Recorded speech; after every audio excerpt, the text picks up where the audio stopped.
समान अधिकार है। हम मेरिट में विश्वास रखते हैं, आरक्षण में नहीं। क्या आप मुझ पर जातिवाद का आरोप लगा रहे हैं? Are you trying to accuse me of being a casteist? Prakash Jha की फिल्म हमेशा is talked about for more reasons than one. चाहे दामुल हो, चाहे अपहरण हो, चाहे गंगाजल हो, राजनीति है जो पिछले वर्ष रिलीज हुई थी और जिसे काफी पसंद किया गया था, फिर अब आरक्षण। अगर आप देखें, प्रकाश झा ने अपनी हर फिल्म में कोई ना कोई इशू टैकल किया है, कहीं ना कहीं कोई ऐसी बात उठाई जो आपको सोचने पर मजबूर करती है। और जब आप थिएटर से निकलते हैं बाहर तो आप उस फिल्म के बारे में सोचते हैं, उस इशू के बारे में सोचते हैं, और कहीं ना कहीं वो फिल्म, वो कहानी आपके दिमाग पर, आपके दिल पर गहरा असर छोड़ती है। तो आरक्षण भी उसी तरह की फिल्म है, कास्ट बेस्ड रिजर्वेशंस के बारे में। और एट द सेम टाइम किस तरह से हमारे एजुकेशन सिस्टम्स जो होते हैं, जो एक कोचिंग क्लासेस खुल गई है और एजुकेशन सिस्टम सफ़र कर रहे हैं, उस पर भी जरा रोशनी डालती है। तो कहने का मतलब यह है कि यहाँ पर दो कहानियाँ एक साथ चलती है। बात करते हैं कहानी की। अमिताभ बच्चन एक एजुकेशन इंस्टीट्यूशन के प्रिंसिपल हैं, जहाँ पर वो तकरीबन 30 साल से उस एजुकेशन इंस्टीट्यूशन को टॉप पे रखा है अपनी ईमानदारी, सच्चाई की वजह से। और किस तरह से कुछ ऐसे एलिमेंट्स आ जाते हैं उस इंस्टीट्यूशन में जहाँ पर मिस्टर बच्चन को फोर्सफुली रिज़ाइन करना पड़ता है, और कुछ ऐसी बातें होती हैं जहाँ पर इनका कन्फ्रंटेशन होता है, और Amitabh Bachchan suddenly becomes the villain in the entire story. ऐसा लगता है कि जैसे अमिताभ बच्चन घिर गए हों, वो अपने आप से अब तो वो विड्रॉ करते हैं। और किस तरह मनोज बाजपेयी जो विलन है, जो नेगेटिव फोर्स है, वो और हावी हो जाता है। और किस तरह से सेकंड हाफ में एक किस्सा है उनके घर को लेकर, और किस तरह से कोचिंग क्लासेस जो चलाते हैं मनोज बाजपेयी, वो वहाँ पर पहुँच जाते हैं, और जो रिफ्ट होता है इनके बीच में वो बढ़ता चला जाता है। विदाउट डाउट आरक्षण एक हाई वोल्टेज पॉलिटिकल ड्रामा है, जहाँ पर पॉलिटिक्स भी इस्तेमाल होता है, जहाँ पर कास्ट बेस्ड रिजर्वेशन की बातचीत होती है, जहाँ पर दो आदमियों के बीच टक्कर होती है, तकरार होती है उनकी आइडियाज़ को लेकर। एक तरफ है अमिताभ बच्चन, दूसरी तरफ है मनोज बाजपेयी, एक तरफ है सैफ अली खान, और एक तरफ है कॉन्फ्लिक्ट उनका दीपिका पादुकोण के साथ। डायलॉग, चाहे वो राजनीति हो, चाहे वो अपहरण हो, चाहे गंगाजल हो, और अब आरक्षण हो, very very powerful. And I think the dialogue in this film are also fantastic. इसके अलावा जो सिनेमाटोग्राफी इज़ वेरी नाइस, क्योंकि बहुत क्राउड सीन्स हैं, और क्राउड सीन्स को जिस तरह से शूट किया गया है by the director of photography, I think उसकी मैं दाद देना चाहूँगा।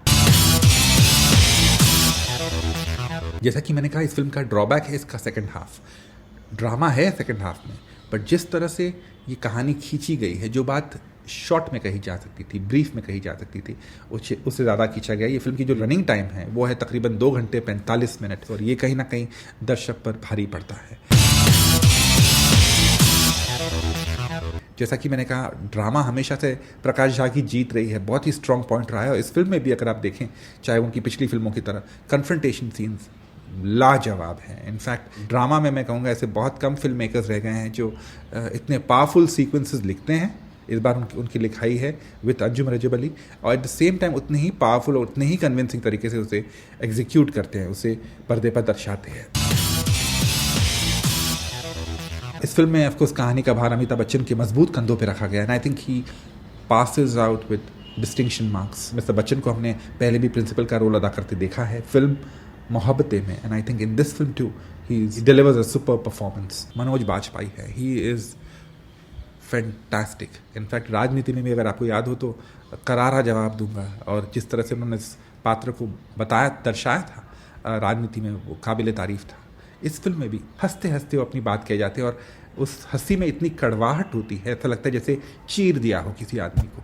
यही इस एक्टर की खूबसूरती है कि जैसा कि हम सब जानते हैं, सैफ का बैकग्राउंड, जिस तरह से वो बात करते हैं, इज़ टू वेस्टर्नाइज्ड, और यहाँ पर एकदम एक प्योर इंडियन का पात्र निभाना है, देसी इंडियन का पात्र निभाना है, and I think he's done it so well. But one more person who's really surprised me in this film is Deepika Padukone. She's delivered a very fine performance. जैसे कि मैंने कहा, सपोर्टिंग एक्टर्स बहुत सारे हैं। There's Darshan Jariwala, there's Saurabh Shukla, there is Yashpal Sharma, there are other actors too, and I think they've all done very well.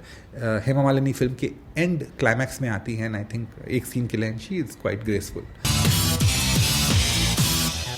On the whole मैं यही कहूँगा कि आरक्षण एक ऐसी फिल्म है जो आपको सोचने पे मजबूर करती है, और जब ऐसी बात हो कि वो फिल्म आपके दिल और दिमाग में रह जाए, तो उस मेकर की जीत है, उस फिल्म की जीत है। और यही मैं कहूँगा, ये फिल्म ज़रूर देखें, क्योंकि कहीं ना कहीं इसमें एक एंटरटेनमेंट के साथ, इस फिल्म में एंटरटेनमेंट भी है, उसके साथ एक मैसेज भी कहने का प्रयास और प्रयत्न किया गया है। एंड आई थिंक वो मैसेज आपके दिल और दिमाग में रह जाता है। A film that I would recommend, do watch it. मैं इसे 4 स्टार्स देता हूँ आउट ऑफ 5।